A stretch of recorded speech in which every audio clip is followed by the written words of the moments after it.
Hello everyone, welcome to Edu Standards. मैं हूं तमन्ना।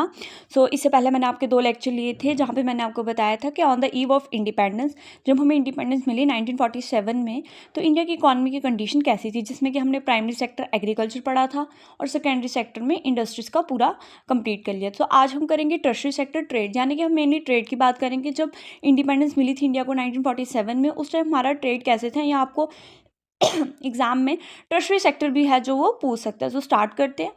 आपको पता है कि बिफोर ब्रिटिशर्स इंडिया जो है वो ट्रेड करता था, जो मतलब एक्सपोर्ट करते थे हम बाहर, और वो भी अपने हैंडीक्राफ्ट गुड्स वगैरह थे जो वो काफ़ी मतलब आप बोल सकते हो क्वालिटी के गुड्स थे जो बाहर बहुत ज़्यादा डिमांड किए जाते थे, ठीक है। और जो हम इंपोर्ट करते थे वो बेसिक गुड्स नहीं होता था, वो गुड्स होते थे जैसे प्रीशियस स्टोन्स, हमारे गोल्ड मेटल, ये गुड्स हुआ करते थे, ठीक है।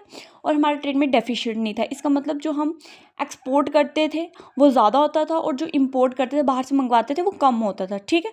तो जब 1947 में इंडिया का जो ट्रेड था, उसमें जो आप कॉलोनियल बैटल देखोगे तो कॉलोनियल बैटल क्या था कि इंडिया जो मेनली था वो रॉ मटेरियल एक्सपोर्ट करता था ब्रिटिशर की इंडस्ट्रीज़ को, और ब्रिटिशर की इंडस्ट्रीज़ में जो गुड बनते थे उनको हम इंपोर्ट करते थे। इसकी वजह से क्या हुआ, एक्सपोर्ट तो हम कर रहे थे रॉ मटेरियल, और इंपोर्ट क्या कर रहे थे, ब्रिटिशर के फाइन गुड्स। मतलब इंडिया में जो है, जो हम खुद बेसिक गुड्स बनाते थे वो भी नहीं रहे थे, और जो बाहर से थे वो क्या थे, ब्रिटिशर के फिनिश गुड्स आ रहे थे। इसकी वजह से क्या हुआ था, जो हमारी हैंडीक्राफ्ट इंडस्ट्री थी, आप बोल सकते हो कॉटेज इंडस्ट्री थी, वो बिल्कुल डिस्ट्रॉय हो गई थी।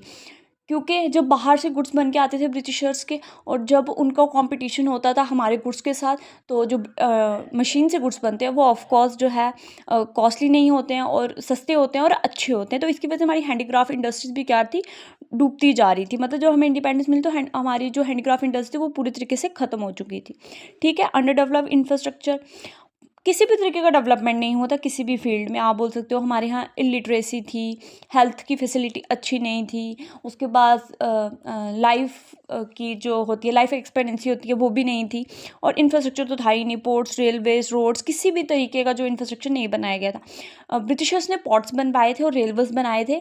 इन्होंने स्विस कैनाल भी बनवाया था, जिससे कि इंडिया और इंग्लैंड का जो भी डिस्टेंस कवर करना होता था ट्रेडिंग के लिए, वो कम हो गया था। लेकिन जो भी इन्होंने चीज़ें की थी वो जस्ट अपने बेनिफिट के लिए की थी, कि रेलवेज बनाए थे कि रॉ मटेरियल ईजिली जो है वहाँ तक पहुँच जाए, इंग्लैंड तक पहुँच जाए। स्विस कैनाल बनाया था कि एक्सपोर्ट और इंपोर्ट है वो स्पीड में चले, ठीक है। तो इंडिया के अपनी डेवलपमेंट के लिए किसी भी तरीके के रोड, रेलवे, स्पोर्ट्स वगैरह आपको नहीं दिखेंगे, ओके।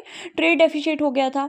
इंडिया जो है एक्सपोर्ट भी करता था और इंपोर्ट भी करता था, लेकिन एक्सपोर्ट तो रॉ मटेरियल करता था, लेकिन उससे ज़्यादा क्या करते थे, हम इंपोर्ट करते थे बाहर के गुड्स। क्योंकि इंडिया में कुछ बेसिक नीड्स, बेसिक गुड्स जो था वो खुद प्रोड्यूस होता नहीं, तो सारा का सारा बाहर मंगवाना पड़ता था। इसकी वजह से ट्रेड डेफिशिएट हो गया। और limited access to international market, इसका मतलब है कि जब ब्रिटिशर्स यहाँ पे नहीं थे, उससे पहले कि जो है इंडिया काफ़ी ट्रेड करता था अपना हैंडीक्राफ्ट गुड। हम डिफरेंट कंट्रीज़ के साथ ट्रेड करते थे, तो हमारे इंटरनेशनल कनेक्शन बहुत अच्छे थे। लेकिन जब ब्रिटिशर्स आए तो हम सिर्फ एक ही कंट्री के साथ ट्रेड करते थे, वो थे इंग्लैंड, जिनको हम रॉ मटेरियल बेचते थे और वहाँ से फिनिश गुड लाते थे। क्योंकि जो हम इंग्लैंड था, उन्होंने मोनोपोली ले ली थी, मतलब उन्होंने पूरा कंट्रोल ले लिया था। वो इंडिया को अलो नहीं करते थे कि वो किसी के साथ जो है ट्रेडिंग करे, क्योंकि उसका जो नुकसान है वो ब्रिटिशर्स को होता था, ठीक है। तो लास्ट में मैंने एक पॉइंट आउट ऐड किया हुआ है, जैसे मैंने आपको पढ़ाया था आउटपुट स्ट्रक्चर और ऑक्यूपेशनल स्ट्रक्चर। आउटपुट स्ट्रक्चर होता है sharing of primary, secondary and tertiary second total output. मतलब जो भी हम एक कंट्री में टोटल आउटपुट निकल रहा है, उसमें प्राइमरी, सेकेंडरी और टर्शरी का क्या क्या शेयर है।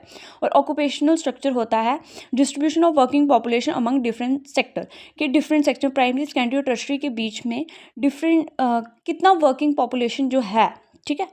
तो कभी कभार आपको पूछ लेता है कि इंडिपेंडेंस पे इनका शेयर क्या था, तो ठीक है। जैसे आउटपुट स्ट्रक्चर का आप देख सकते हो, प्राइमरी सेक्टर 58.7 है, सेकेंडरी सेक्टर 14.3% और टर्शरी सेक्टर 27%। आपको बिल्कुल ऐसे एग्जैक्ट डेट लर्न रखने की ज़रूरत नहीं है। आप ऐसे लिख सकते हो अराउंड 58%, अराउंड 14 to 15%। और ऑक्यूपेशनल का भी आप ऐसे लिख सकते हो, जैसे प्राइमरी सेक्टर आप लिख सकते हो अराउंड 71 to 75%, सेकेंडरी सेक्टर लिखते हो अराउंड 10%, टर्शरी लिख सकते हो around 17 to 18%। Okay, thank you. तो ये टॉपिक हमारे यहाँ पे ख़त्म होता है।